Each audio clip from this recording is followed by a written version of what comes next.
नमस्कार दोस्तों, welcome back to my YouTube channel. मेरे इस यूट्यूब चैनल में आप सभी का स्वागत है। दोस्तों, मैं लेके आया हूँ ऑल कॉम्पिटिटिव एग्जाम के लिए दोस्तों जीके के प्रश्न। दोस्तों, यह जीके की क्लास आपके दोस्तों आप किसी भी कॉम्पिटिटिव एग्जाम की तैयारी करते हैं उसके लिए रामबाण साबित होने वाली है, क्योंकि जो भी मैं जीके के प्रश्न लेके आया हूँ दोस्तों, ये किसी न किसी एग्जाम में पूछे गए और आगामी परीक्षा में पूछे जाने की संभावना है। अगर जैसे कि बात करें उत्तर प्रदेश पुलिस की दोस्तों, उत्तर प्रदेश पुलिस दोस्तों, दिल्ली पुलिस की बात कर ली जाए, अगर दोस्तों हम एसएससी जीडी की बात करते हैं, ठीक है, या दोस्तों हम बिहार पुलिस को देखें, जैसे कि बिहार पुलिस की बात करते हैं, तो यह दोस्तों सभी परीक्षाओं के लिए अति महत्वपूर्ण है। अगर यूपीएसआई देखें, यूपीएसआई, ठीक है, यूपी ट्रिपल एससी दोस्तों, यूपी ट्रिपल एससी यानी कि पेट के एग्जाम के लिए भी यह अति महत्वपूर्ण रहने वाली है, ठीक है। तो यह क्लास बिल्कुल भी स्किप ना करें, एंड तक, शुरू से लेके एंड तक एक एक प्रश्न को देखें, ठीक है। स्टार्ट करते हैं पहले प्रश्न से। पहला प्रश्न कहता है मेरे प्यारे, संगीत यंत्र यानी कि तबला का प्रचलन किया था। बताइए, संगीत यंत्र तबला का प्रचलन किसने किया था? आदिल शाह ने, अमीर खुसरो ने, तानसेन ने, या फिर दोस्तों बैजू बावरा ने? किसने किया था? तो दोस्तों जो तबला से संबंध रखते हैं हम सभी छात्र जानते हैं, उसको दोस्तों अमीर खुसरो को जाना जाता है तबला के लिए। तो दोस्तों तबला का प्रचलन भी दोस्तों संगीत यंत्र है, यह दोस्तों अमीर खुसरो ने कहा था, अमीर खुसरो ने इसका प्रचलन किया। तो ऑप्शन नंबर बी हमारा करेक्ट हो जाएगा। नेक्स्ट प्रश्न की तरफ चलेंगे मेरे प्यारे साथियों। नेक्स्ट प्रश्न कहता है, मुगल प्रशासन में मदद ए इंगित करता है। बताइए दोस्तों, जब मुगल का प्रशासन था उसमें जो मदद ए किया जाता था, यह किसको इंगित करता था? मदद ए, बताइए। जैसे कि चुंगी कर, या दोस्तों विद्वानों को दी जाने वाली राजस्व मुक्त भूमि अनुदान भूमि, ठीक है, या दोस्तों सैन्य अधिकारियों को दी जाने वाली पेंशन, या दोस्तों बुवाई कर।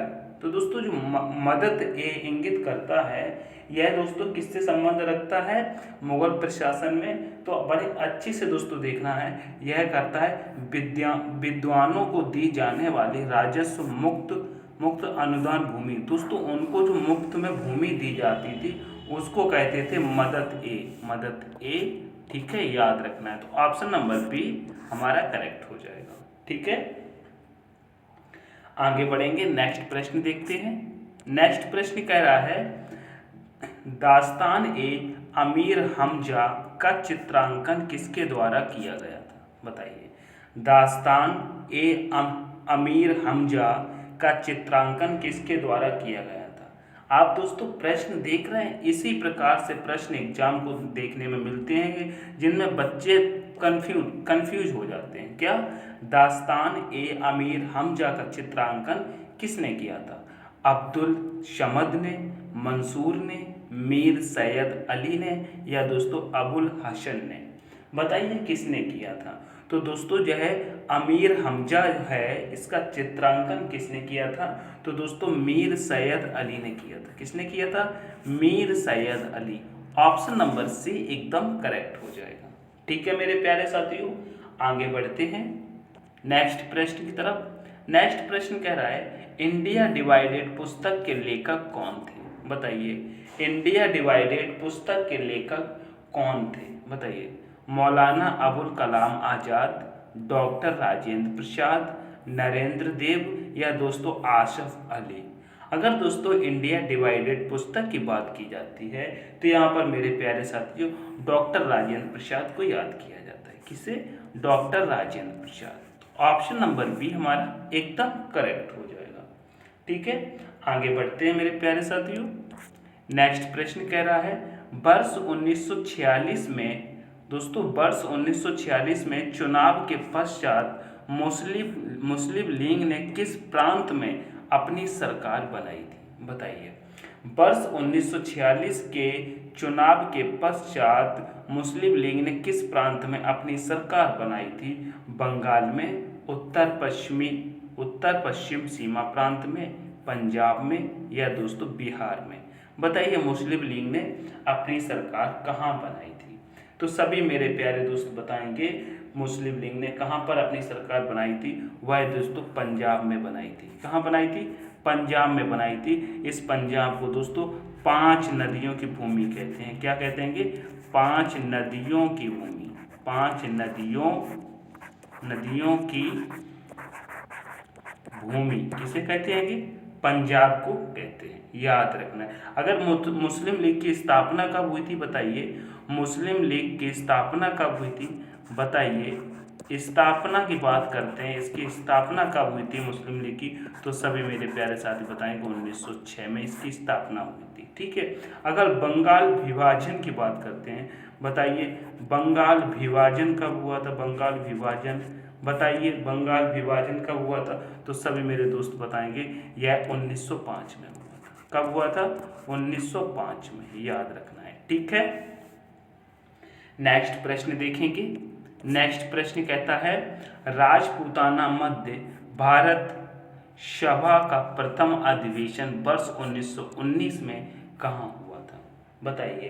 क्वेश्चन पढ़ने में थोड़ा सा अटपटे लगते हैं क्योंकि यही प्रश्न जो होते हैं एग्जाम में कैंडिडेट को कंफ्यूज कर देते हैं और दोस्तों कैंडिडेट इनमें अपना टाइम वेस्ट कर देता है या फिर दोस्तों इन प्रश्नों को छोड़ के आता है। ठीक है।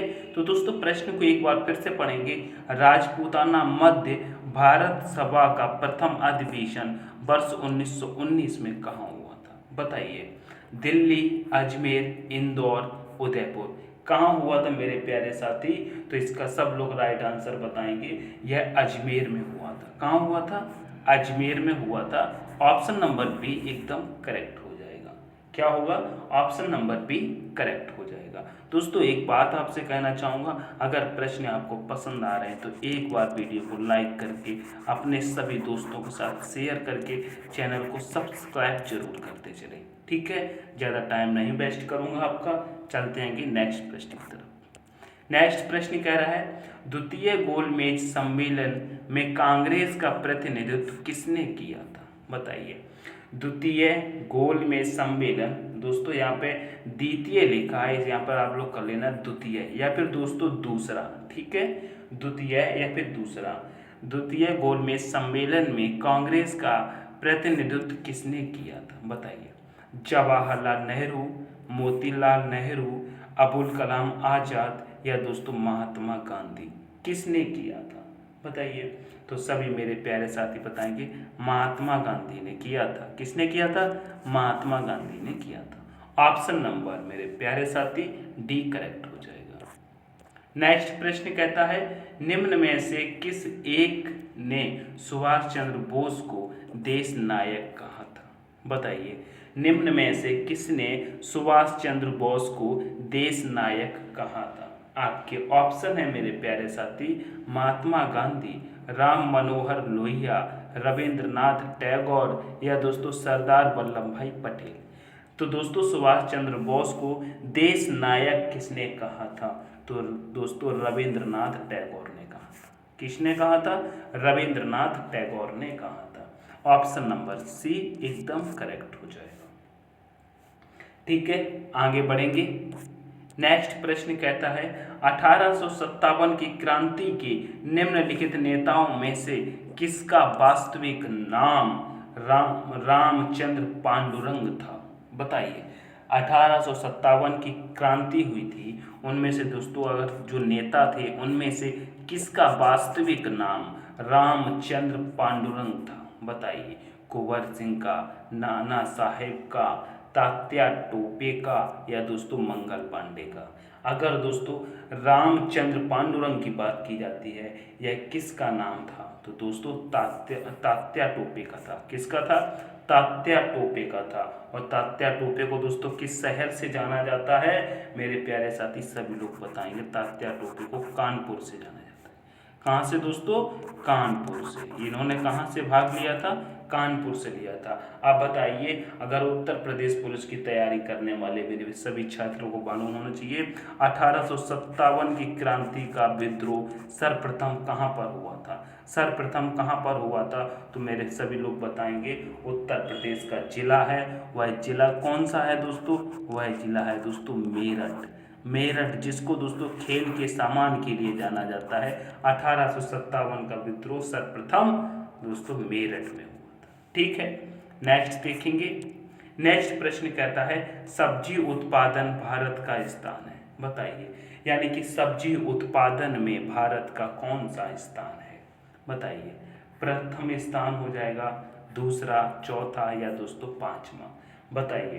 तो यहाँ पर सभी लोग बताएंगे सब्जी उत्पादन में हमारे देश का स्थान दोस्तों दूसरा है। कैसा है, दूसरा है। ठीक है, कैसा है, कैसा है मेरे प्यारे साथियों, बताइए कैसा है। तो ये बताएंगे दोस्तों दूसरा। ठीक है, ऑप्शन नंबर बी करेक्ट हो जाएगा। नेक्स्ट प्रश्न देखेंगे। नेक्स्ट प्रश्न कह रहा है बक्सा बांध परियोजना भारत के किस राज्य में स्थित है, बताइए। बक्सा बांध परियोजना भारत के किस राज्य में स्थित है, इसका राइट आंसर कौन बताएगा। मध्य प्रदेश, राजस्थान, गुजरात या दोस्तों पश्चिम बंगाल, बताइए। बक्सा बांध परियोजना भारत के किस राज्य में स्थित है, तो सभी लोग बताएंगे ये तो भैया पश्चिम बंगाल में स्थित है। कहाँ स्थित है, पश्चिम बंगाल में स्थित है बक्सा बांध परियोजना।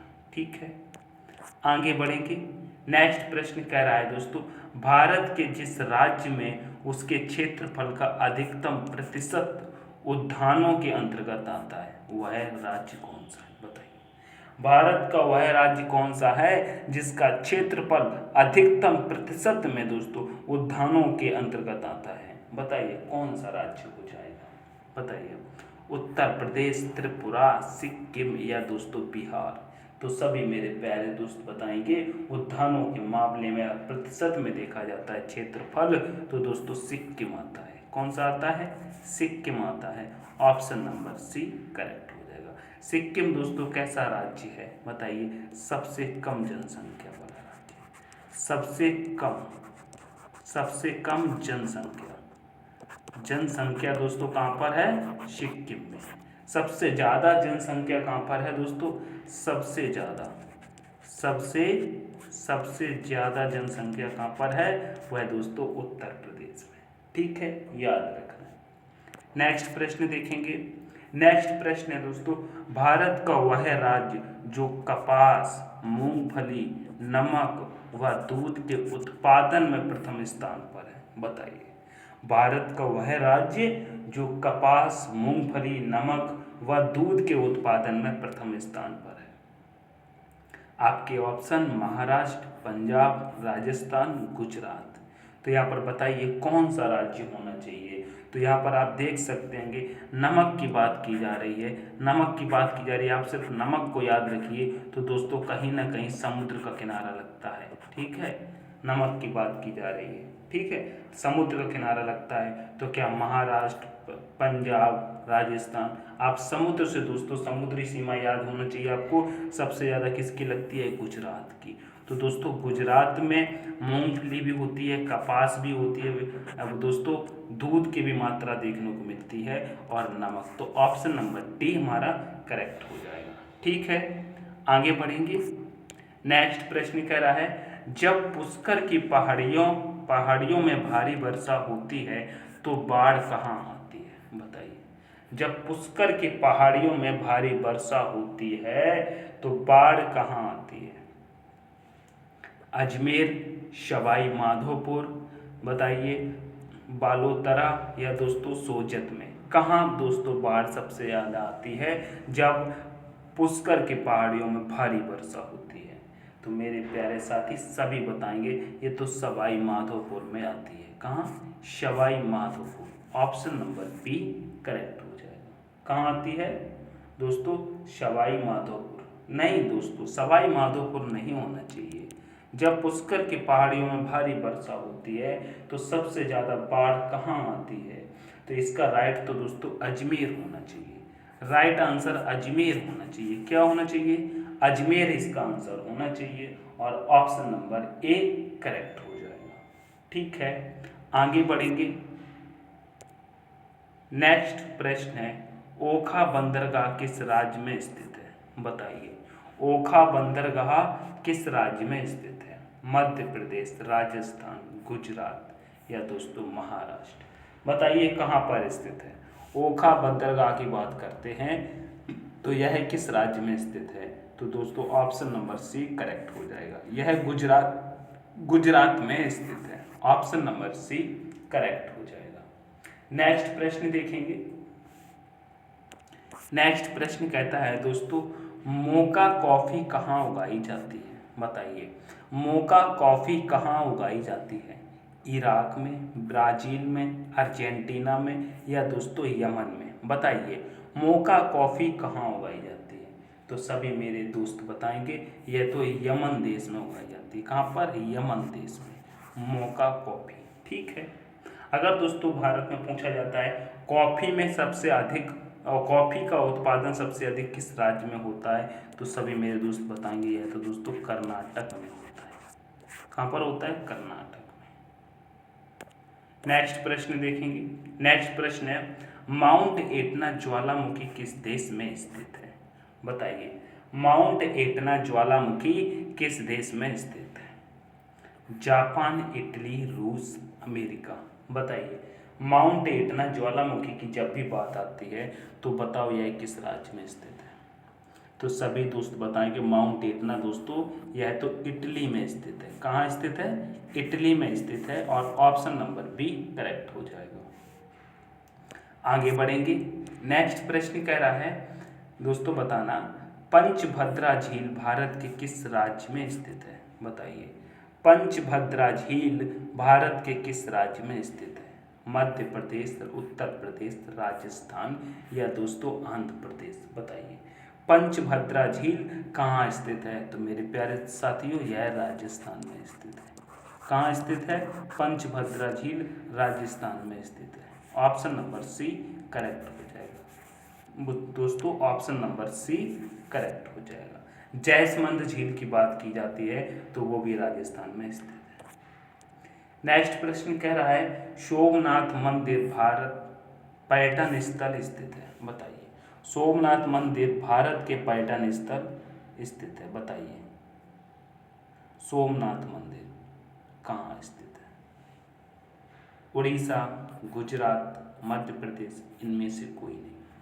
दोस्तों जैसे तो आप सभी को पता ही होगा, मैं आपको एक HW देता हूँ, होमवर्क प्रश्न देता हूँ, जिसका दोस्तों आप तो कमेंट तो करते ही नहीं है, लेकिन मैं आपको देता हूँ। ठीक है, तो ये तो बिल्कुल सिंपल सा प्रश्न है, सोमनाथ मंदिर भारत का पर्यटन स्थल कहाँ स्थित है, इसका दोस्तों कमेंट करके बताना और विस्तार में इसके बारे में लिखना।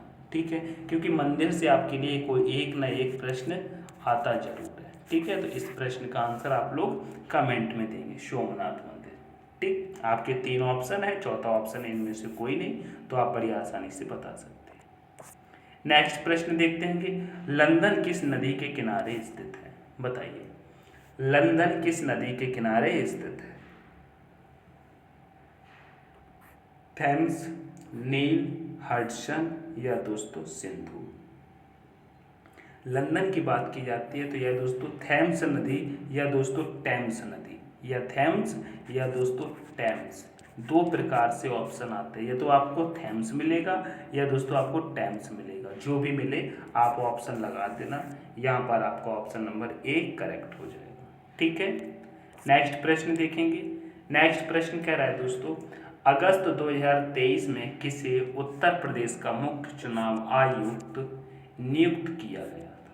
बताइए, अगस्त 2023 में किसे उत्तर प्रदेश का मुख्य चुनाव आयुक्त नियुक्त किया गया था? आपके ऑप्शन है नवदीप रेणुआ, अजय कुमार शुक्ला, नवदीप सहगल।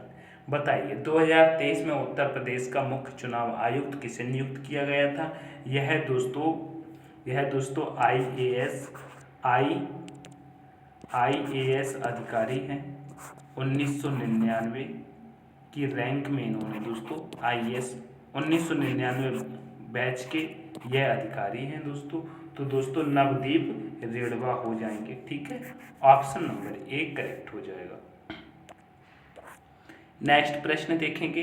नेक्स्ट प्रश्न कह रहा है उत्तर प्रदेश का सबसे पूर्वी शहर निम्न में से कौन सा है, बताइए। आजमगढ़, बलिया, बाराबंकी, बस्ती।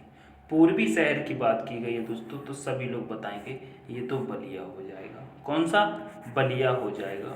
ऑप्शन नंबर बी करेक्ट रहेगा। नेक्स्ट प्रश्न देखेंगे। निम्नलिखित में से कौन एक सुमेलित नहीं है, बताइए। कौन एक सुमेलित नहीं है? पालघाट की बात करते हैं केरल में है, बिल्कुल सही बात है। रोहतांग की बात करते हैं हिमाचल प्रदेश, सही है। लिपुलेख की बात करते हैं उत्तराखंड, सही है। अगर दोस्तों नाथुला की बात करते हैं तो अरुणाचल प्रदेश, गलत है। ये नहीं हो सकता, तो दोस्तों क्या हो सकता है बताइए। तो सभी मेरे प्यारे साथ बताएंगे, यह तो दोस्तों सिक्किम में है। कहाँ पर है? सिक्किम में है। ठीक है, याद रखेंगे कहाँ पर? सिक्किम में। नेक्स्ट प्रश्न देखेंगे। नेक्स्ट प्रश्न है दोस्तों, हिंदू मुस्लिम एकता का प्रतीक सुलह कुल उत्सव आयोजित किया जाता है, बताइए। हिंदू मुस्लिम एकता का प्रतीक सुलह कुल उत्सव कहाँ आयोजित किया जाता है? इटावा में, अलीगढ़ में, आगरा में, या दोस्तों बाराबंकी में? कहाँ पर किया जाता है? सुलह कुल उत्सव की बात करते हैं तो इसका आंसर आना चाहिए दोस्तों, सभी दोस्तों को बताना चाहिए, यह आगरा में किया जाता है। कहाँ किया जाता है? आगरा में किया जाता है। ऑप्शन नंबर सी करेक्ट हो जाएगा। ठीक है, आगरा में दोस्तों ताजमहल स्थित है। आगरा यमुना नदी के किनारे स्थित है। और दोस्तों आगरा पेठा नगरी के नाम से जाना जाता है। दोस्तों कई बार ये भी पूछा जाता है, एक तो पेठा नगरी तो हो गया, ठीक है, पेठा नगरी तो सबको पता है, पेठा नगरी तो सबको पता है, लेकिन कभी कभी पूछा जाता है पंछी पेठा, पंछी पेठा नगरी किसे कहते हैं? पंछी पेठा नगरी किसे कहते हैं? तो दोस्तों ये भी याद रखना, आगरा को ही कहते हैं। आप कभी भी आगरा में जाना तो रोडों के किनारे देखना बोर्ड लगे रहते हैं, उन पर लिखा होगा पंछी पेठा, पंछी पेठा, तो याद रखना पंछी पेठा आगरा। नेक्स्ट प्रश्न देखते हैं। सितंबर 2023 में अंतर्राष्ट्रीय एयरोस्पेस सम्मेलन 2023 कहाँ आयोजित हुआ, बताइए। सितंबर 2023 में अंतर्राष्ट्रीय एयरोस्पेस सम्मेलन 2023 कहाँ आयोजित हुआ था? नई दिल्ली, भोपाल, ग्वालियर, बेंगलुरु, बताइए कहाँ पर आयोजित हुआ था? तो सभी मेरे साथ बताएंगे, यह तो ग्वालियर में हुआ था। कहाँ हुआ था? ग्वालियर में हुआ था। ऑप्शन नंबर सी करेक्ट हो जाएगा।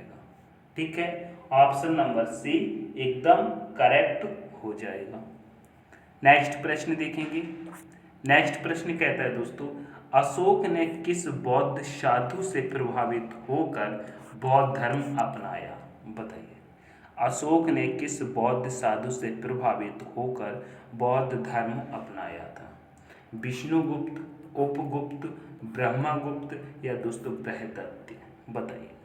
तो सभी दोस्तों को आना चाहिए, वह साधु का नाम था उपगुप्त। क्या नाम था दोस्तों? उपगुप्त नाम था, उपगुप्त। ठीक है, नेक्स्ट प्रश्न देखेंगे। नेक्स्ट प्रश्न कह रहे हैं, उत्तर प्रदेश में एक बब्बर शेर सफारी स्थापित किया गया है। दोस्तों बब्बर शेर सफारी कहें, या दोस्तों शेर सफारी कहें, या दोस्तों लायन सफारी कहें, अगर दोस्तों लायन सफारी किसी प्रकार से भी प्रश्न आपसे पूछ सकता है, तो यह उत्तर प्रदेश में कहाँ स्थापित है? बलरामपुर, पीलीभीत, रायबरेली, इटावा।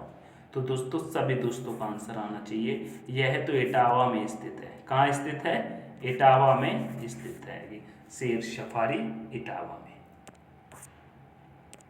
नेक्स्ट प्रश्न है दोस्तों, वह तत्व जो रक्त में नहीं पाया जाता है, बताइए।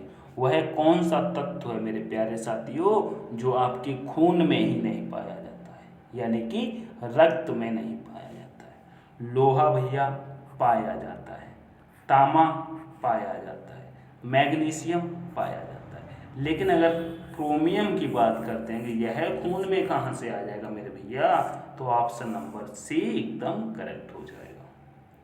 नेक्स्ट प्रश्न देखेंगे। नेक्स्ट प्रश्न है, निम्नलिखित में से कौन सा फास्फोरस का एक प्रमुख स्रोत है? बताइए फॉस्फोरस का अच्छा स्रोत क्या है? बताइए इसका राइट आंसर क्या हो जाएगा। फॉस्फोरस आपको हिंट दे देता हूँ, वह क्या है जिससे दोस्तों हड्डियाँ मजबूत हो जाती हैं। क्या आलू खाने से हड्डी मजबूत होती हैं? आंवला खाने से हड्डी मजबूत होती हैं? क्या संतरा से? क्या दूध से? जी हाँ, दूध से तो हड्डी मजबूत हो जाती हैं। कहते नहीं हम दूध पीते हैं तेरी हड्डी पसली तोड़ देंगे, क्योंकि फास्फोरस इसमें होता है। तो ऑप्शन नंबर डी करेक्ट हो जाएगा। ठीक है, आंवला में तो विटामिन मेरे दोस्त प्रचुर मात्रा में सी पाया जाता है। प्रचुर मात्रा में आंवला में विटामिन सी, और दोस्तों संतरा में भी विटामिन सी पाया जाता है, लेकिन प्रचुर मात्रा में नहीं। ठीक है, नेक्स्ट प्रश्न देखेंगे। उत्तर प्रदेश में कितने कृषि जलवायु क्षेत्र पाए जाते हैं? बताइए उत्तर प्रदेश में कितने कृषि जलवायु क्षेत्र पाए जाते हैं? 7, 10, 9, 12। बताइए कितने पाए जाते हैं? तो दोस्तों 9 कृषि जलवायु क्षेत्र पाए जाते हैं। ऑप्शन नंबर सी करेक्ट हो जाएगा। दोस्तों ये थे जीके के दोस्तों 30 प्रश्न जो मैंने आपके सामने रखे। यह प्रश्न आपको कैसे लगे एक बार दोस्तों लाइक करके और अपने दोस्तों के साथ शेयर करें, चैनल को सब्सक्राइब करें और कमेंट करके ज़रूर बताएं कि आपने 30 में से कितने का स्कोर किया है। ठीक है, अगर दोस्तों समझ में आता है तो लाइक शेयर और सब्सक्राइब जरूर करते चलें।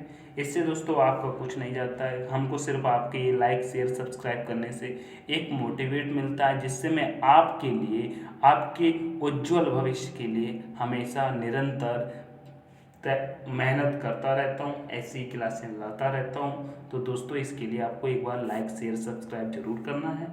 तो दोस्तों मिलते हैं आपको नेक्स्ट वीडियो में, तब तक के लिए take care, all the best, thanks for watching. जय माँ सरस्वती।